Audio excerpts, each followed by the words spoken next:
శ్రీ గురుభ్యో నమః. ఇష్టాగోష్ఠి సనాతన ధర్మమునకు సంబంధించిన కొన్ని ప్రశ్నలకు మాస్టర్ ఈకే గారు మనకు సులభముగా అర్థమయ్యే రీతిలో శాస్త్రీయమైన సమాధానాలను ప్రసాదించారు.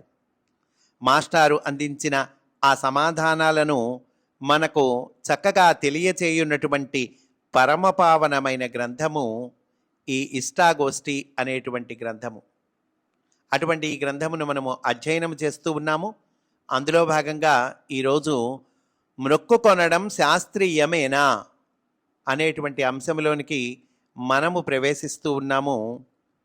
ఒకరు మాస్టారుని అడిగారు, సామాన్య ప్రజలు తమకు ఏవేవో బాధలు కలిగినప్పుడు దేవుళ్లకు మ్రొక్కు కొనటం, నైవేద్యాలు పెట్టటం, అన్నదానాలు సంతర్పణలు చేయించటం, హుండీలో డబ్బులు వేయటం, జుట్టు సమర్పించి రావటం మొదలైన పనులు చేస్తూ ఉంటారు.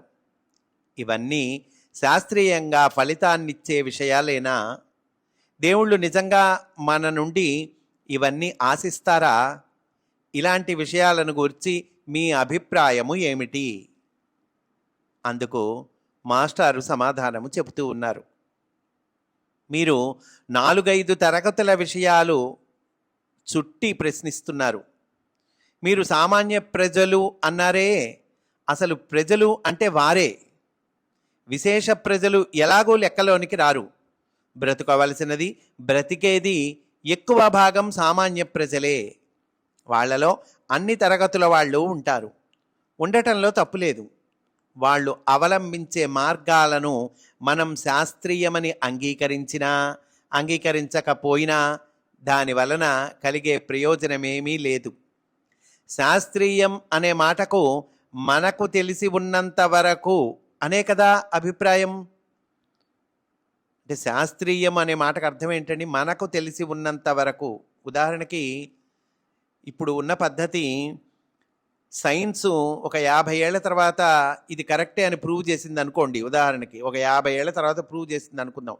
అంటే ఈ 50 ఏళ్ల వరకు అది అశాస్త్రీయం అయిందా? కాదుగా.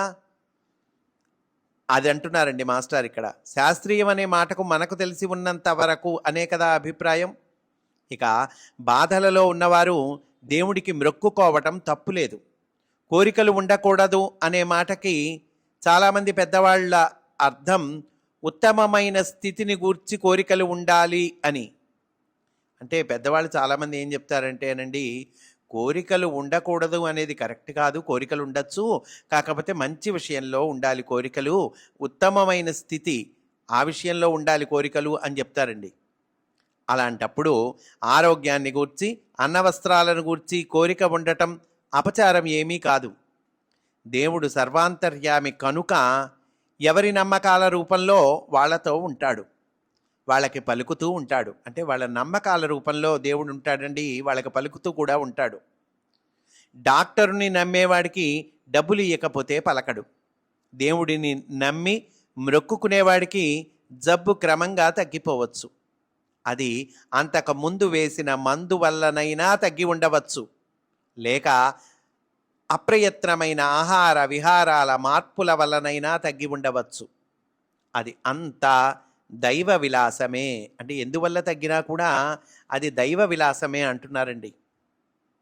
ఎంత శాస్త్ర పరిశోధన చేసిన వైద్యుడైనా తనకు తోచిన ఔషధమే కదా వాడవలసినది.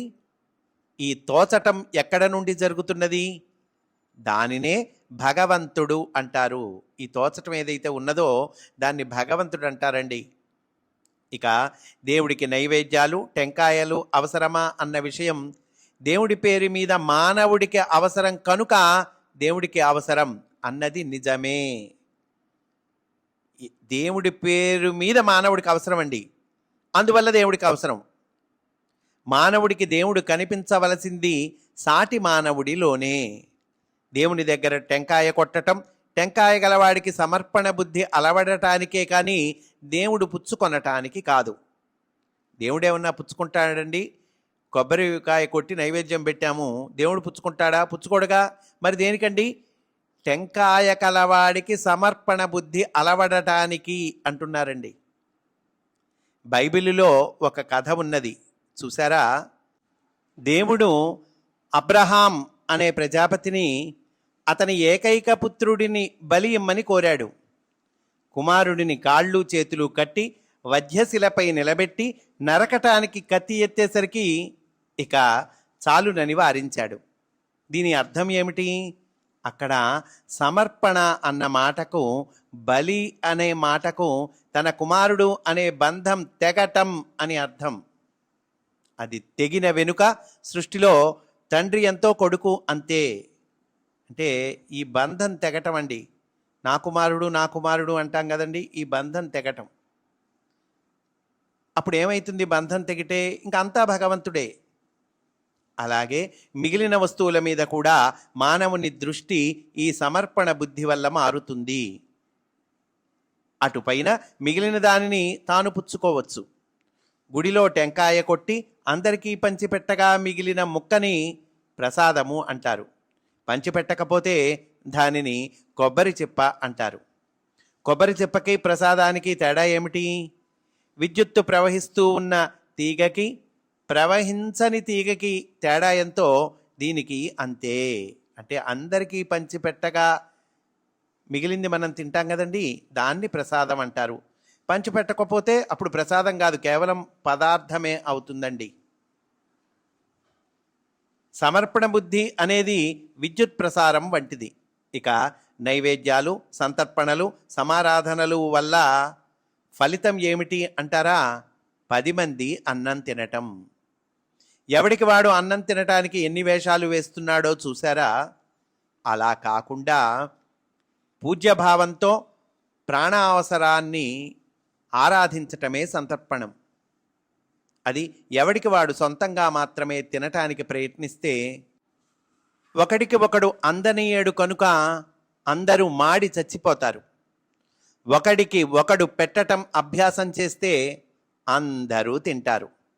పండించుకున్నవి, వండుకొన్నవి, పాలు పెరుగు అమ్ముకొని నోట్ల కట్టలు గోడలలో దాచుకుంటే ఏమి వస్తుంది?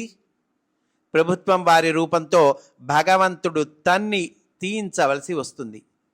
అందుకని 10 మందికి అన్నదానం చేయటం భగవంతుడికి తృప్తి. ఇక అవన్నీ ఆపత్కాలంలో మ్రొక్కుకుంటాం ఎందుకంటారా? మిగిలిన కాలంలో అవసరం రాదు గనుక.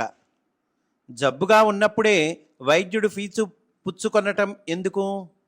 జబ్బు తగ్గిన వెనుక రోగి కావటం మానేస్తాడు కనుక వైద్యునికి కనిపించడు.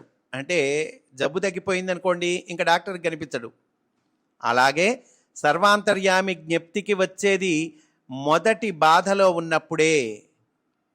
ఆర్తో జిజ్ఞాసురర్థార్థి జ్ఞానీచ భరతర్షభ చతుర్విధా భజంతే మాం అని కదా శ్రీకృష్ణుడు చెప్పాడు.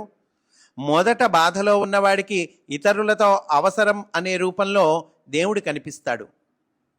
మొదట ఎలా కనిపిస్తాడండి దేవుడు? అవసరం అనే రూపంలో కనిపిస్తాడు. అటుపైన జిజ్ఞాస కలుగుతుంది. అటుపైన ఒకరినొకరు ప్రయోజనాలు తీర్చుకొనటం నేర్చుకుంటారు.